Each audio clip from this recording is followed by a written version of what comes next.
Welcome to What the Reality with me, Cassie Roberts, and we are back with another Toxic Tuesday episode. You guys, you want to know what's toxic?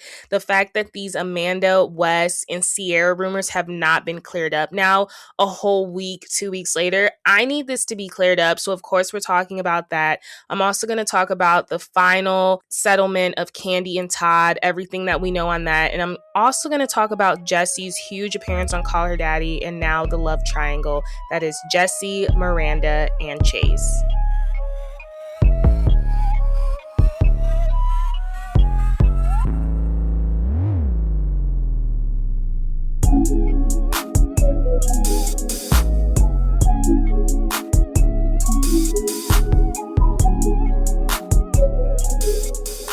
Welcome to the pod. You are listening to What the Reality with me, Cassia Roberts, and we're back with another Toxic Tuesday episode, and this episode is very toxic. This episode today, we're really just going to go over a lot of reality topics because it's nonstop. It's honestly not endless. I have a lot of reality topics. I want to touch on Southern hospitality and Married to Medicine at the end. Very briefly, Married to Medicine did wrap. I'm super excited for Real Housewives of Atlanta and the Real Housewives of Rhode Island to be coming out. Honestly, if I'm being honest, the Married to Medicine reunion was a little lackluster to me. It felt very rushed. I think this is one of the rare times where I do think Bravo should have did 3 parts. It felt very rushed. I think we focused on the men too much, and I was kind of just like over it by the end. So maybe it was good that it was 2 parts, but I don't know. It was just kind of like, it was so kind of annoying by the last episode. So that's why I'm just going to focus on a couple of touch points from there. Since last Toxic Tuesday, what has not been happening? We don't know. I was hoping by this Toxic Tuesday, I would have an official confirmation for you guys about the Ciara, Wes, Amanda rumors. I do not. Instead, I thought it would be interesting, intriguing to go down the poll, the headlines, the timelines of what the F is going on, because I don't know what the F is going on. There are active rumors. So let's start with that. There are active rumors. I said this last Toxic Tuesday of a possible West and Amanda hookup. And there has been no official confirmation. Last I told you guys, Ciara and Amanda were supposed to have some joint Amazon Live, Facebook Live shopping thing. They both opted to do it separately. Oh, my headband just came apart. I tried to tighten it. People are also reporting that Ciara has not been liking Amanda's posts for a while and that she does not follow her swimwear line. So that is where we last left off. Obviously, social media has been doing numbers. There was a tweet. Let me pull up my good old Twitter. There was a tweet talking about feeling bad for Kyle in this whole situation and being one of the very few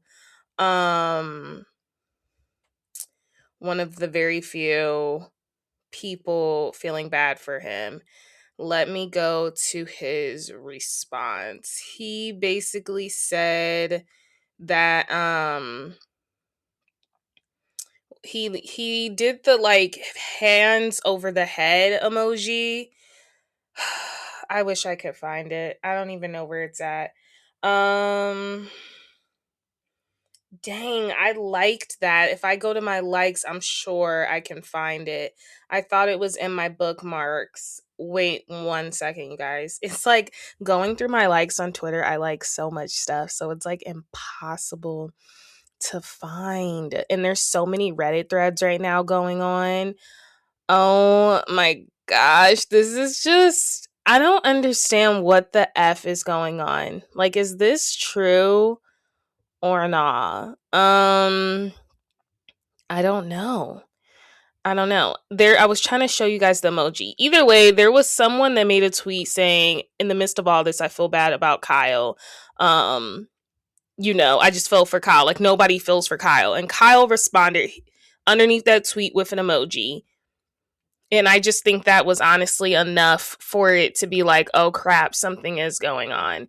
And then there was another situation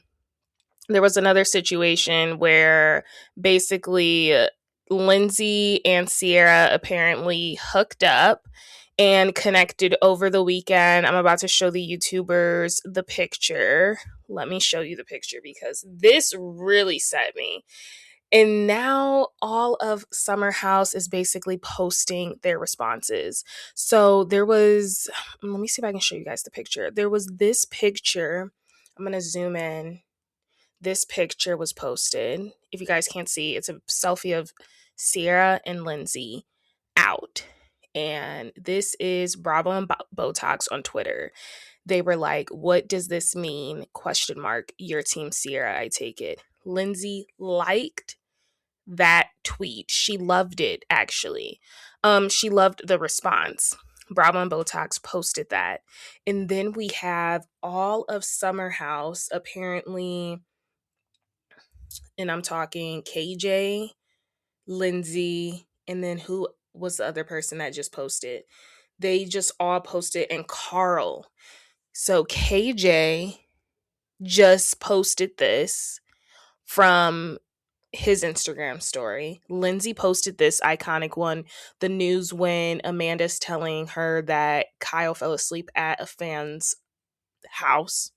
And then Carl posted this. And this looks like from the talk, it's like blurry on here because I use the blurry background. This looks like the talk from when him and Lindsay are having like their breakup or whatever. So we have 3 exhibits. And then there was something else. People are finding Wes back in his social media had posted cue cards of him, Wes, and Amanda sitting at a table together saying like they already told us about themselves weeks ago. Then there's another clip going around right now, you guys, of Amanda wiping Wes' nose or mouth from eating something. The fact that no one is confirming this till this day is honestly insane. This has been floating for a while now. I don't know what's going to happen. Ciara apparently has been liking and reposting a bunch of cryptic posts on Instagram, like not trusting anyone. Paige DeSorbo has not said anything yet.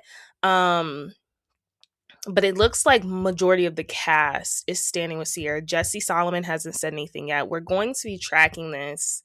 This might be my next what's the reality on what the reality to be honest, because I don't know what's going on. I think it's really weird that they haven't confirmed it. I wanted to shout out Snarkbait Pod because apparently they got confirmation of the alleged hookup that they posted about. Apparently Christy, someone slid in the DMs and said, hey, this is like a knowing thing, an ongoing thing that they've been hooking up. There have been a lot of split opinions on this. I personally think it would be like effed up for Amanda and Wes to do this. Obviously, Ciara does not own Wes. You can't call dibs on people. It's inhumane. But I do think the fact that a lot of people are minimizing Ciara's feelings in this is shocking to me. It is very like, I'm seeing a lot of microaggressions. I've been seeing a lot of Bravo pages like, what's the big deal? Ciara and Wes have been done for 2+ years. And, you know, they're almost, it's like they blindfully are defending Amanda. And when you get to that, I'm not going to lie, race is playing into this because if this was Ciara creeping on Kyle, the way Ciara would be hung on a cross right now for creeping with Kyle, doing that to her good sis, Amanda, obviously it's not the same. Her and Kyle have been married, you know, but we know that Ciara and Wes is a very touchy subject. So I don't know, to be aiding your friend through this breakup and being very cognizant of the way she feels about this man and then willingly hooking up with this man, this is honestly crazy. People are comparing this to Scandival. Do I think it is another Scandival? No, I do not think it's another Scandival. But this would be effed up, and I do think I don't think Ciara would be back to Summer House. I really want to see what Paige DeSorbo has to say. And the fact that April 1st is on Wednesday and it premieres on Wednesdays. This better not be no April Fools just to get some ratings up. I don't understand where these rumors are coming from. It's really hard for me to believe them, but a lot of Bravo pages are confirming that this is true. And like I said, this stuff was snark bait, them getting that DM about someone saying they saw them, and this is like an ongoing thing. This is just insane to me. This is just insane to me. I don't know. I don't know. I was really hoping I would have a confirmation by today, but we don't. And I've like tried to hold off recording for as long as I could because I was just like, I'm going to have a confirmation by today. I don't have anything, you guys. Sorry. I don't know. I'm like refreshing because I can't believe this is dragging out for this long. The rumors are just messy. It's just messy. I really hope it is not true. I just don't see Amanda doing that. I would be genuinely shocked if she do that to Ciara. But the fact that they're not interacting with each other's posts, the fact that they're rescheduling scheduled lives together, it ain't looking good for Amanda Batula. It's not. And she's about to have a lot of smoke. And they haven't even filmed the reunion, you guys, yet. So I don't know what's going to happen. I don't. Moving on, last Toxic Tuesday, I misspoke about Kandi and Todd's divorce settlement. There was a lot of rumors going out at the moment. I don't know if I confirmed that she had to pay him $2 million, but even if I did, I'm retracting that statement. Their divorce settlement has officially been finalized and has officially been revealed. Kandi did debunk a lot of those rumors that were out on the internet. Like I said last week, they were saying that he was awarded full custody, that she had to pay him $2 million. She has said something. I don't know where you guys are getting these rumors from, but it's not true. And now we have legit everything that went on in the divorce. So I had to update you guys in that before we move on to some other headlines. So this is everything that happened in the divorce that has been unrevealed. And I appreciate this Reddit. This is obviously taken from the internet, but this Reddit thread essentially broke down everything that is from the People, the TMZ, all of the news sites. So there's strict rules on the children and media because both of the parents are public. They're both very public and visible. The court-approved parenting plan places tight restrictions on media exposure. Neither parent can film, post, or involve the children in commercial media activity without written consent from the other. Any money earned from the children's parents must go into accounts solely benefiting the child. I think that's a big one because a lot of us do feel like Todd be scheming and be wanting the money for his children. This money that the children make is going strictly into their accounts, and it's not benefiting either one of them, though I'm sure Todd would love for it to benefit for him. Child support, $0, despite both parties earning approximately $22,000 a month, which I don't believe. I think Kandi makes over that. The court approved a deviation, no child support payments owed by either party. Remember, you guys, Kandi and Todd did have a prenup.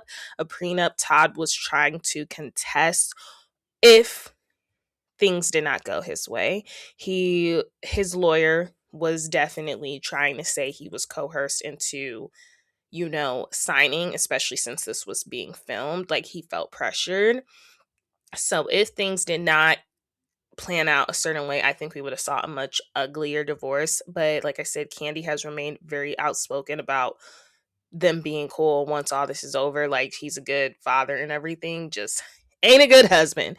What else is going on? Alimony was completely waived. Both parties waived any right to alimony permanently. Vehicles awarded to Kandi include a 2022 Bentley SUV, a Cadillac Escalade, Porsche Cayenne, Ford F-250, and a 1963 Camaro. Vehicles awarded to Todd. I mean, who is Todd? I had to say that. Mercedes G-Wagon, Porsche 911, Range Rover. Do you say Porsche 911 or is it like Porsche?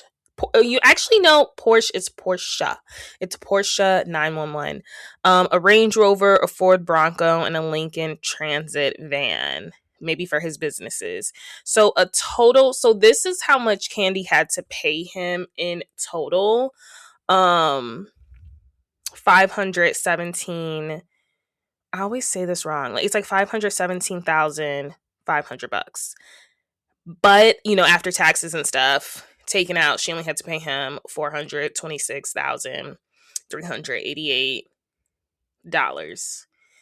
So that's 426, comma 388. That is a lost sport. Knowing how to say the full amount of something without like shortening it. It is a lost sport. Okay. So she's paying it in installments, $250K upfront plus remainder within 90 days full. So yeah, it looks like it was a good settlement. For her only having to pay not even $500,000 to him, when she makes a lot of money, I would say she got out really good. Also, I don't know if it was mentioned on here, but they do have shared custody. So they both have shared custody, and I think Kandi or Todd is making like last minute medical decisions. Let me see about custody. That didn't mention it. Yeah. They both have joint legal physical custody. What is this email I just got? I love when I get like a random email. And yeah, I just love when I get a random email off my email or my iPad, and I'm like, wait, what is going on? Okay,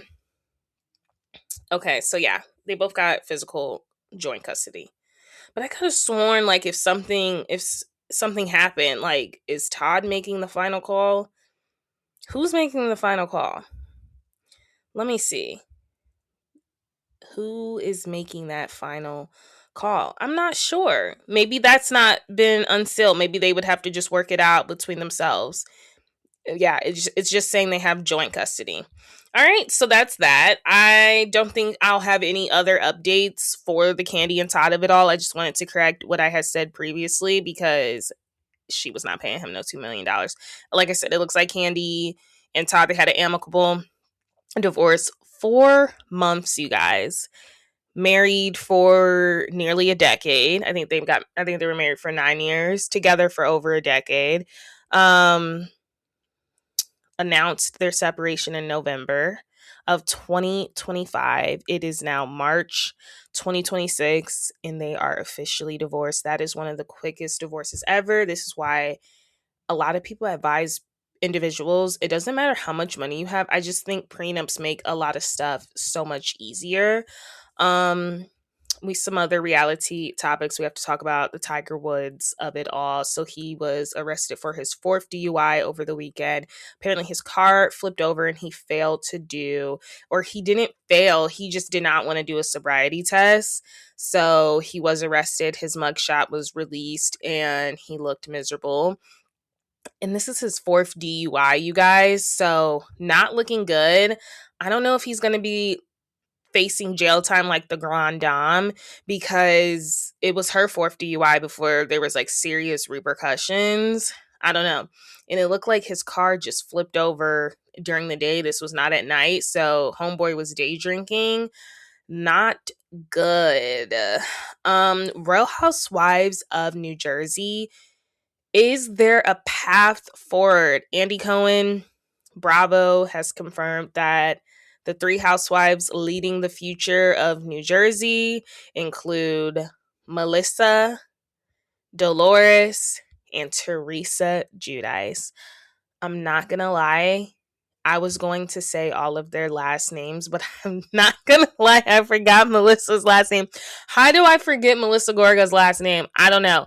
I was about to say all of their last names, and I just totally blanked on Melissa's last name. Melissa Gorga, Dolores Cantina, and I don't know if she got a new last name yet, and Teresa Giudice are leading the future of New Jersey. New Jersey is getting a full cast shakeup, similar to Real Housewives of Miami, but obviously we see what happened with that. And similar to Real Housewives of Atlanta, obviously Real Housewives of Atlanta has become very popular. I'm really excited that's premiering next Sunday.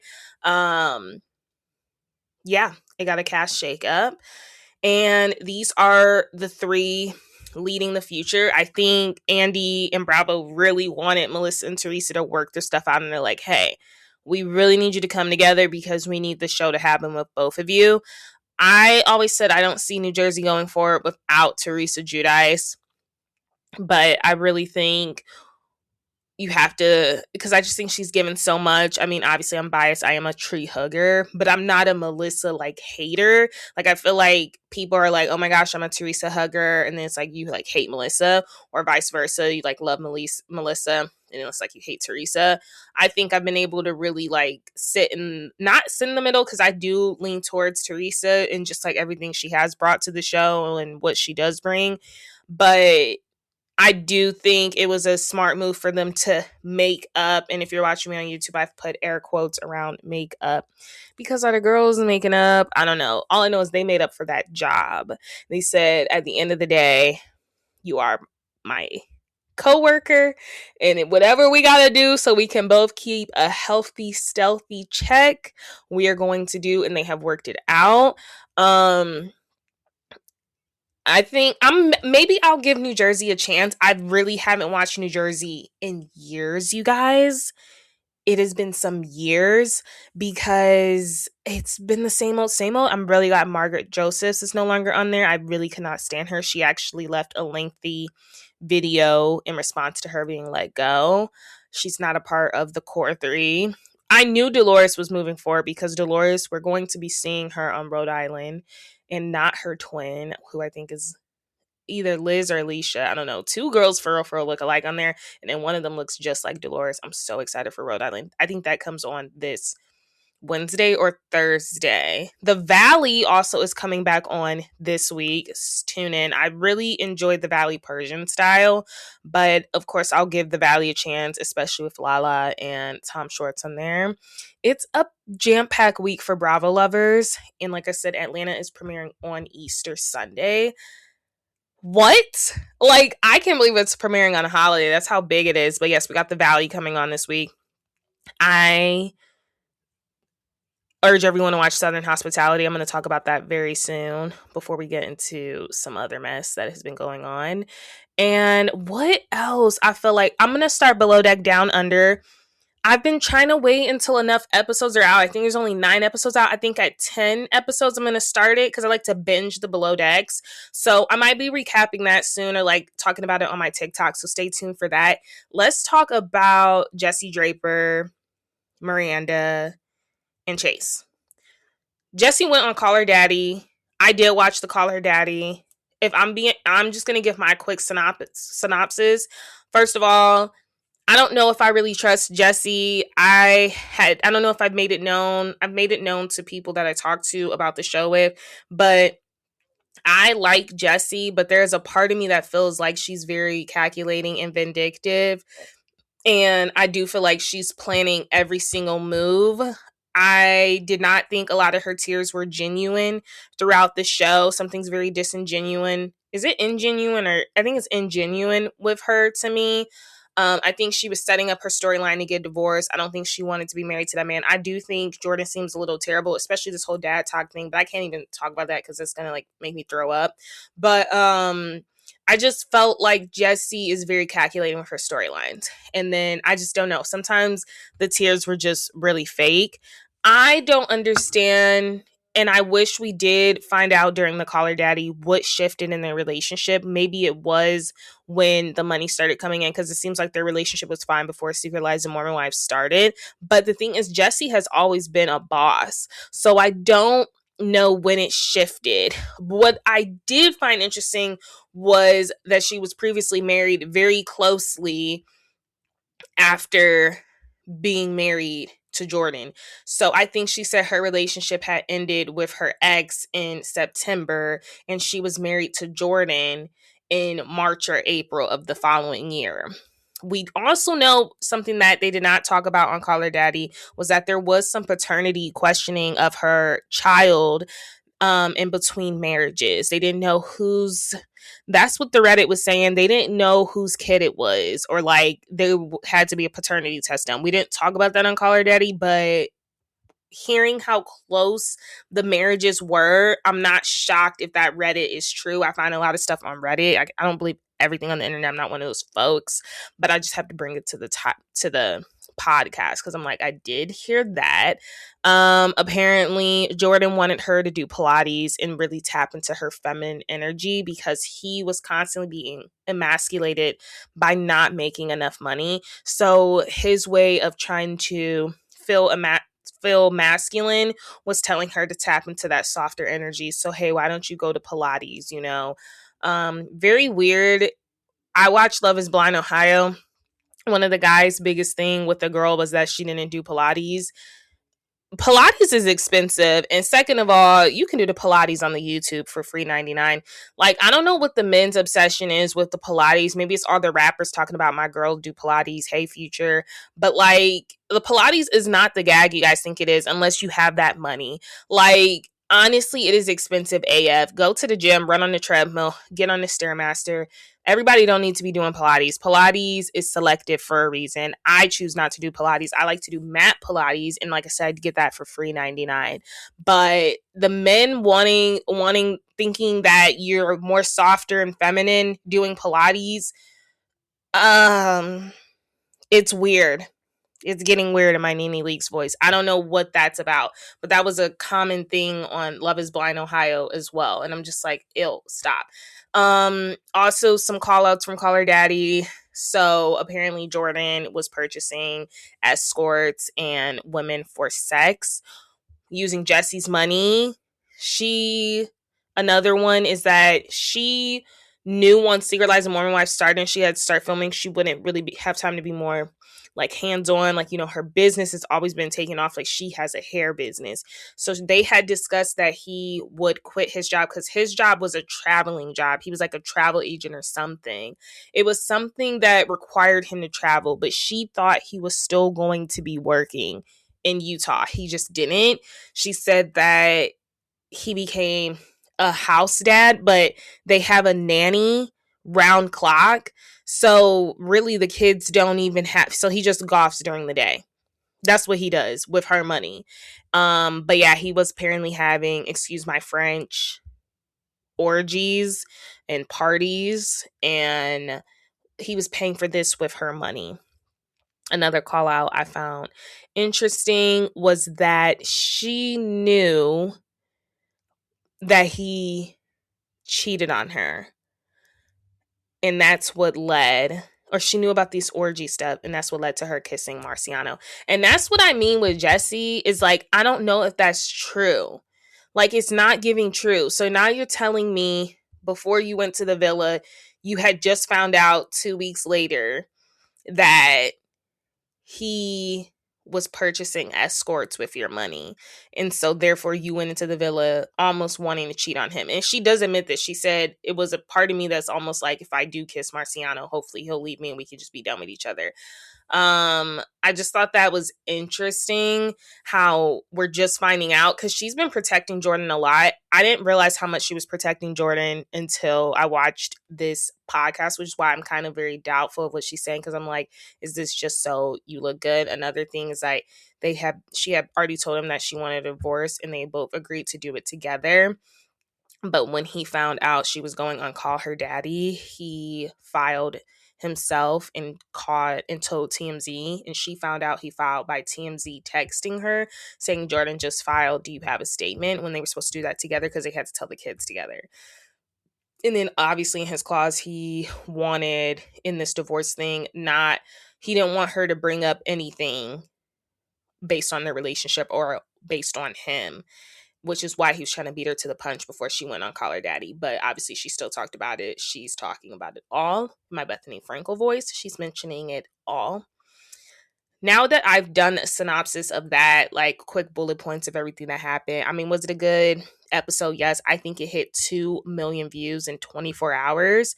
One of the highest rated ones. I think it beat I'm actually about to check the views now because I'm always interested in that stuff. Let me see how many views it is at now, especially giving the latest with what I'm about to talk about. Let's see how many views Call Her Daddy is at. She's at 3.4 million views. Like I said, that dropped 5 days ago. Let me compare that to Taylor Frankie. I think Taylor is like ahead of that for sure because that was nope. She is at 2.7. Wow. So Jessi's has broken um Taylor's, and it probably will keep going up because that was just 5 days ago. Taylor Frankie Boss sits at 2.7 million. I just want to check Kim Kardashian. I know she didn't beat Kim Kardashian, but I'm just interested with the trajectory. Kim Kardashian's at 7.3, and that was 5 million, not 5 million days ago. That was 5 months ago. And then let me just check Huda Mustafa. Hers was like crazy numbers, and it was like 15 million, 8 million. We'll see what Jessi's does. It's only been 5 days, and she's at 3.4 million with Call Her Daddy. I just think those are always like interesting to see. Surely it'll go up as more news comes out. I don't know what's happening with Salt Lake City. I mean, with Serialized Mormon Wives, I don't know why they're still on pause. I think they're on pause for their mental, and because Taylor is in the midst of an ongoing DV situation. There's been another DV situation, and yeah, they are investigating it. I think the views are going to keep going up, and I think if Hulu was any better, they should probably just film without Taylor because there's something else happening in Serialized Mormon Wives. So apparently Jessi has hooked up with Chase, Miranda's ex. Miranda did go to TikTok to show the flowers that Jessi sent her to apologize, essentially. And this was a day after her Call Her Daddy appearance. And then Miranda also said, "Get ready with me," while my friends treat my ex-husband as a waiting room.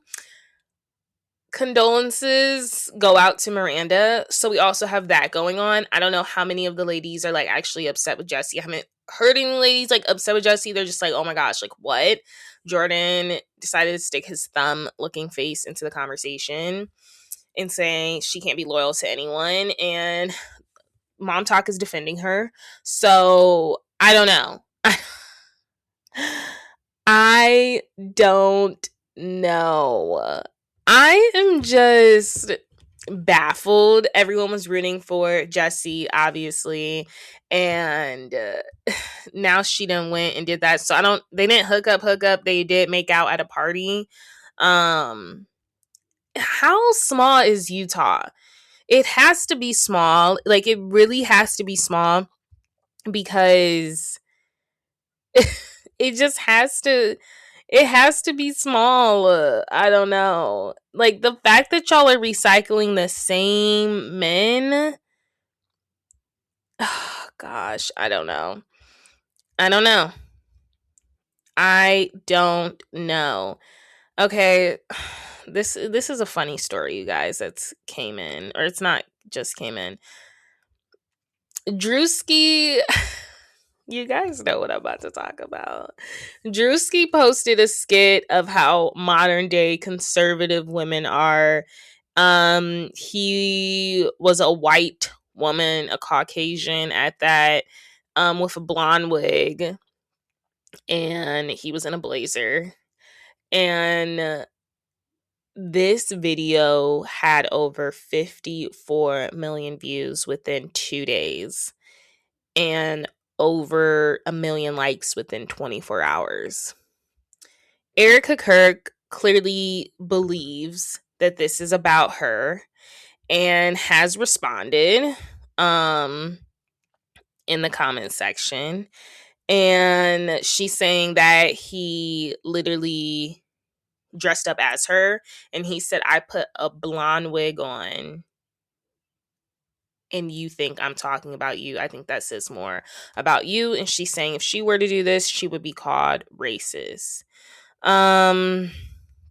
It was how conservative women in America act. The thing is with Drewski is like, he makes fun of everyone. He even made fun of mega churches and pastors. So the thing is, he makes fun of everyone. I wanted to see, I don't know if these screenshots are true about her responding, because I'm also hearing that she sent him a cease and desist. I think he did say she tried to send him a cease and desist, but he said parody and comedy is protected, actually. You can't sue someone over that. I think, or she's trying to get the video taken down. And I don't know. I don't think he can. Yeah, the post was viewed nearly 1 million times before it was deleted. I think he did delete it though. But yeah, because she tried to send him a cease and desist and then she was gearing up to sue him. But a representative for Drewski confirmed to Newsweek that the claim is false in an email. And he claimed that a cease and desist was issued to Drewski is absolutely false. Okay. So she did not send him one. There was never any evidence that Erica Kirk had filed a lawsuit against Drewski. And despite what the screenshot of the post on X appears, I'm telling you guys, AI is real in here in making everything look real in here when it is not. So no accounts belonging to or affiliated with Drewski have ever posted about potential legal action. She has not sent him a cease and desist. Okay. But I do know they were going back and forth in the comment section, and she's saying if she were to do that, dress up, I'm assuming as a black male, that it would be labeled racist. I don't know. The video's hilarious. I think you guys should check it out. I would tell everyone to. Also, check out the mega church one because that one was funny. Some other headlines before we move into Southern hospitality and Married to Medicine briefly, because I have some stuff I have to do today. So I can't do like mega long today. I'm like, might as well say mega long. Gosh, Usher. So there was a recent interview, and Usher apparently, he's not outright supporting Diddy, but he also did not defend Diddy. And the thing is like Usher and Justin Bieber, I reported last time on Toxic Tuesday, they had apparently gotten into some sort of tussle at the after Oscars party that Beyonce and Jay-Z host, their annual after Oscars party. And apparently they had gotten a heated discussion.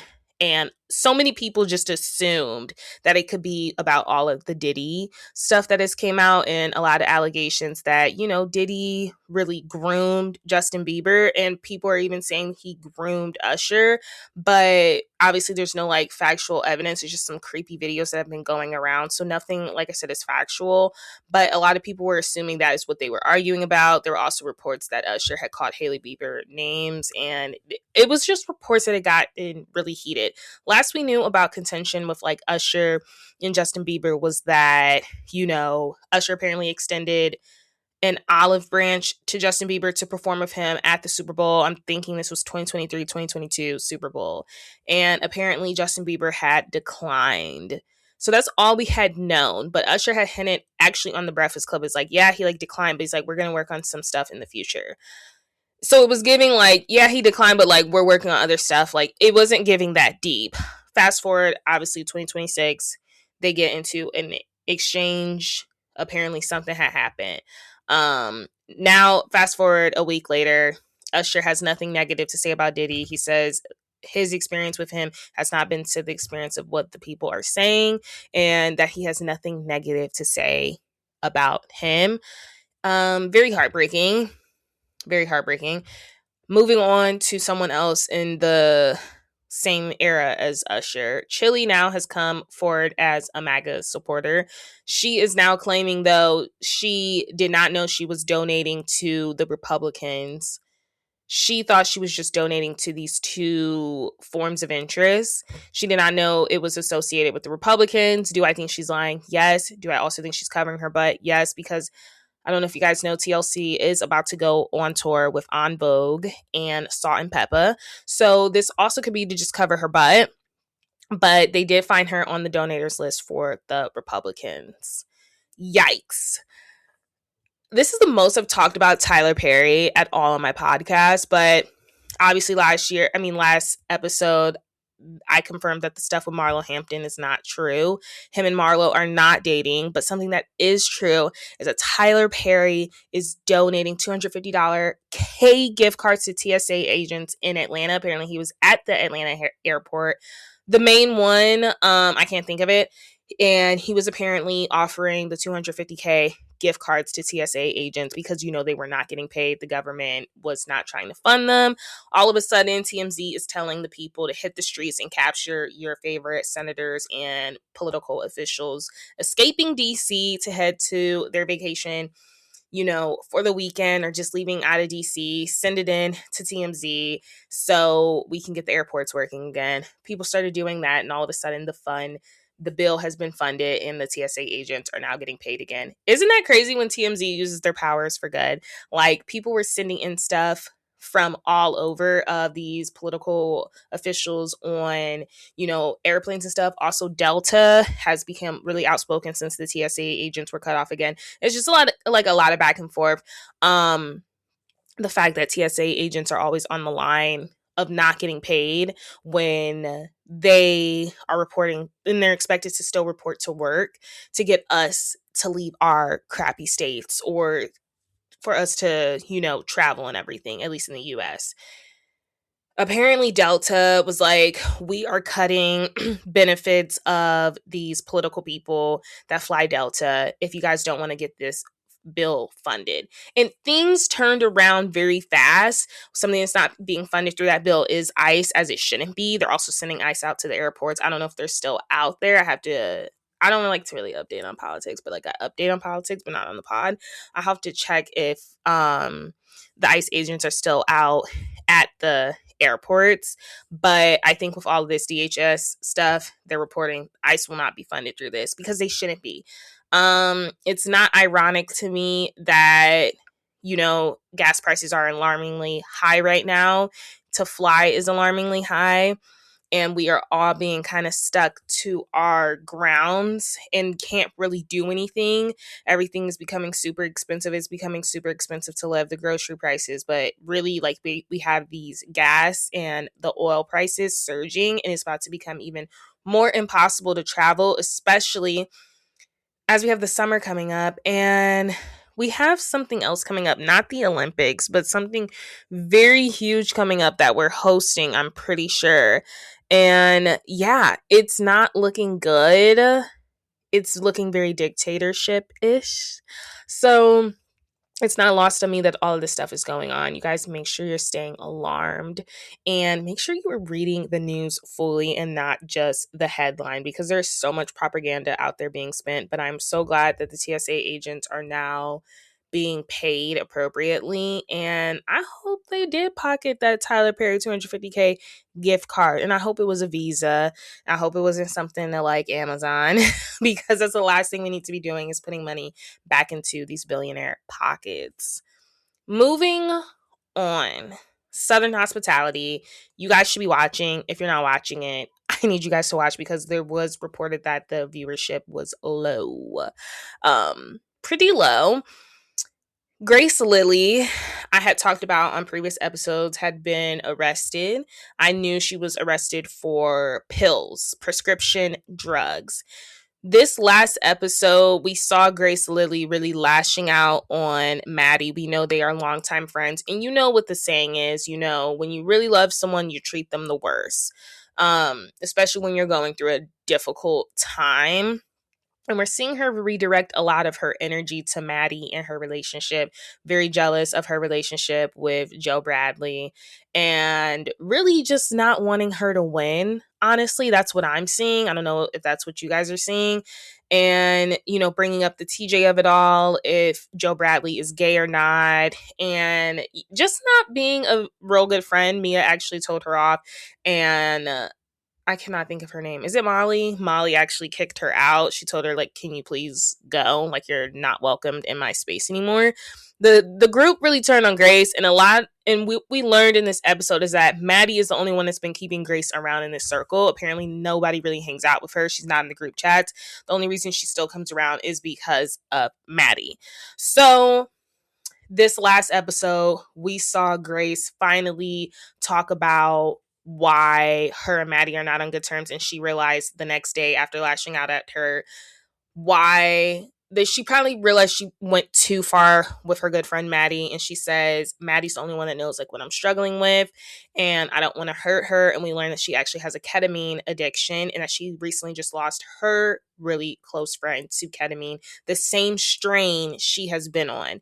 Ketamine is insane. I did not know that was the addiction she was facing. My heart goes out to Grace Lilly because that is a serious addiction. That is a very serious addiction. So in this last episode, we did see her visiting finally. I don't know what that was. Was that a counselor? That was someone that specializes in substance abuse.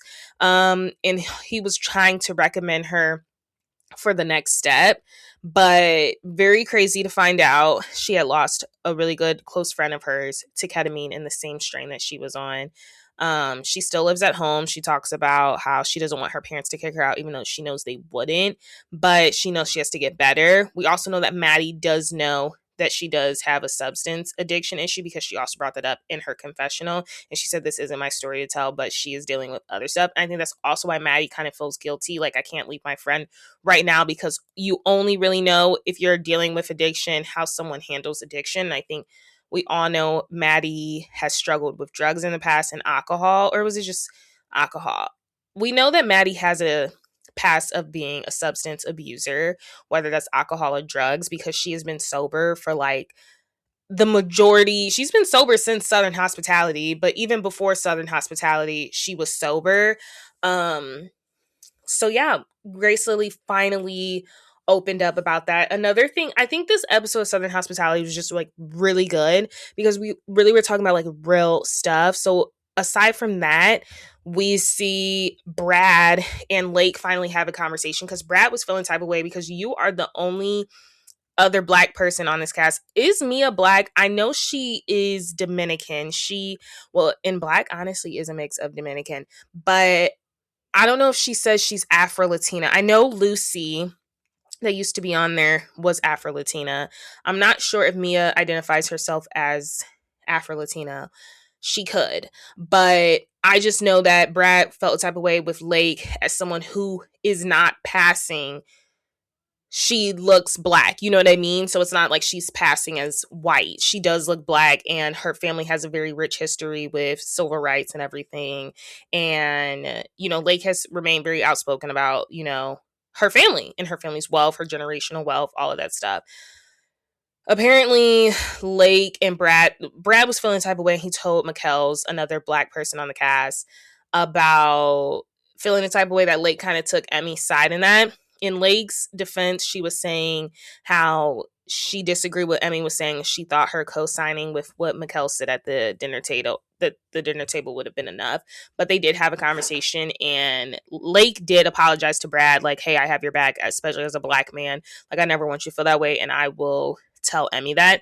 While that is going on, we have Emmy coming in on that scene and seeing that they're talking and realizing that she is now about to be facing allegations of racism and microaggressions because she can't even explain what a microaggression is. Yeah, Emmy is not the brightest crayon in the toolbox or in the crayon box. Emmy's very like disappointing because I feel like she's like has the characteristics of a crash out Kristen, but like she is very ignorant. She doesn't understand how her saying the only Black man, the fully Black man on this cast who looks Black, who is dark skinned, he is not light skinned, saying that you felt scared of him is not damaging in a city like Charleston. You know what I mean? Especially if this is someone that genuinely used to be your friend. So yeah, Emmy's very ignorant. We see that playing out. And then we also see playing out in this episode Lake opening up about her sexuality, how her and her dad actually don't really talk right now because he is a very proud person, and he did not like the fact that she opened up about her sexuality on national television without telling him first, I'm assuming, or just in general, just on national television. And they used to be very close. So her mom's kind of like guiding her through that. But I thought it was a really good episode. And I think Southern Hospitality is bringing like the real conversations, all while being hilarious. I did confirm last Toxic Tuesday that they are getting the full VIP treatment when it comes to the reunion. So the reunion will be at an actual set. It will not be in Andy's clubhouse. And I think it is about time. And it might be 2 parts as it should be. Moving on to Married to Medicine. I did watch it today, but I honestly, I think I said this about last time. Like, I think it was good, but it did just kind of feel rushed. So we did finally revisit the Med Gala of it all, and I think Dr. Contessa has remained very open about she thinks Eugene should have stayed out of the business, and I honestly agree. I think he got way too involved in the Met Gala. She said it wasn't for Eugene to do.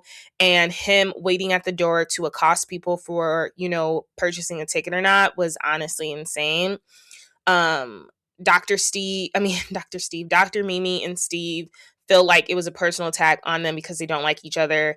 And Steve feels like Toya only does not like him, and Eugene don't like him because Toya is secretly attracted to him. He did mention that. He was like, your wife likes me. She's attracted to me. I don't know if he said that, but he's like, she wanted to see me without my shirt on.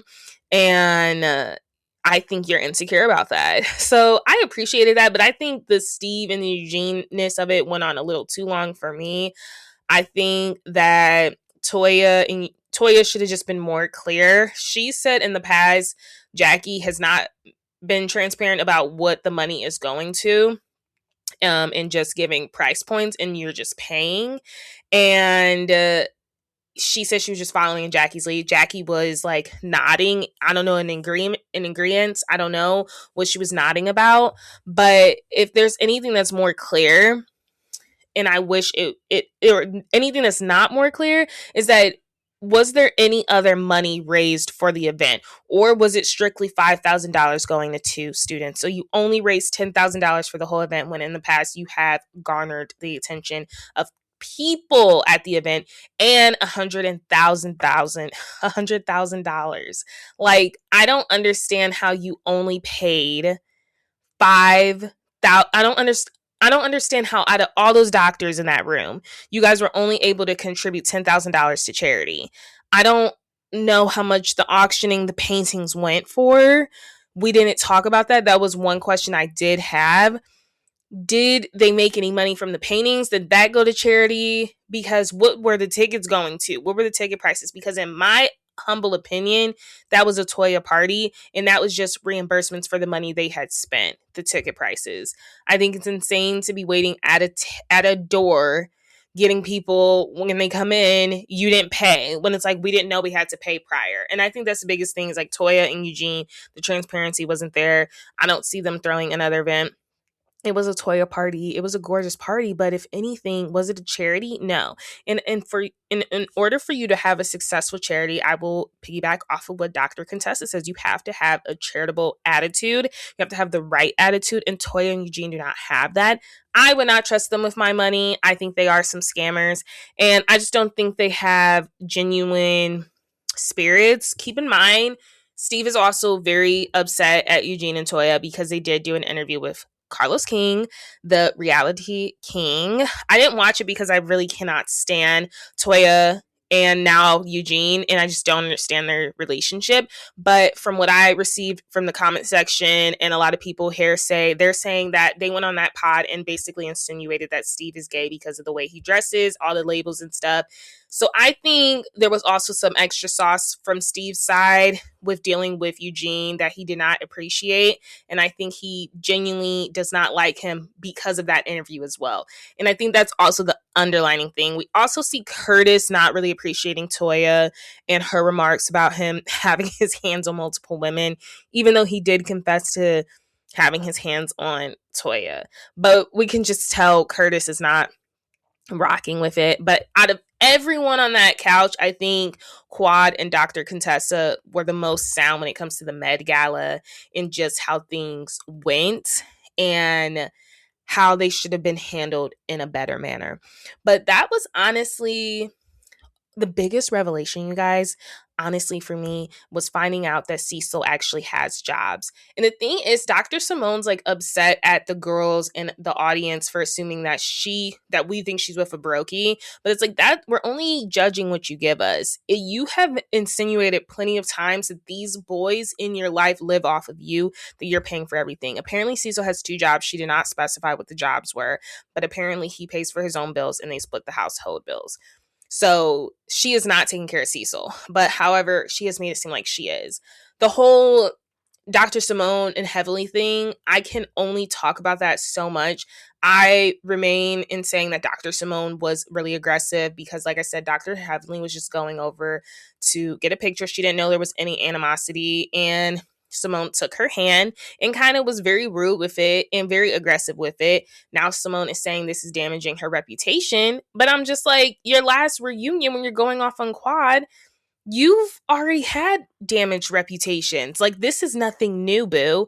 I feel like she's really milking this because Dr. Heavenly said it, when it's like, y'all both have been aggressive AF. So I don't understand what her heat and smoke is, because I'm like, you can look at any of the seasons. You are an aggressive person, Simone. So for this to really strike a chord with her, it clearly was doing something to her business, because this had to strike a chord, or maybe it has to strike a chord that Dr. Heavenly, this congresswoman, this person that's going up for senator, or I can't remember what she's going up for, is saying that you are unhinged. Maybe that's affecting her business. But like I said, they both have been super aggressive in my opinion, and I do think she was aggressive in that moment. Do I think Heavenly should have felt threatened? No, but I think Heavenly was only responding out of, you want me to have a response so I can risk what I got going on. That's the real tea, though. That was your Toxic Tuesday. And yes, I will catch you guys next Toxic Tuesday. Still debating. I will let you know when I have another What's the Reality on What the Reality. Possibly soon, not this week, but possibly next weekend, honestly. Or next Friday. I'm just still trying to like play with some subjects. And I don't know. Like I said, it's giving. It might be a Ciara and Wes and Amanda breakdown, a whole breakdown of that, because I need a confirmation. By this Watch What Happens Live, we need to have a confirmation. So don't be shocked if that's the next What's the Reality on What the Reality, because once I get a confirmation on that, I will be deep diving into why that is so freaking wrong. And I don't care. This is the one time I am on Team Ciara. And y'all know Ciara get on my nerves. But this is the one time I'm going to have to stand up for my girl, because this would not be okay. Thank you so much for listening. I will see you guys next Toxic Tuesday. Bye.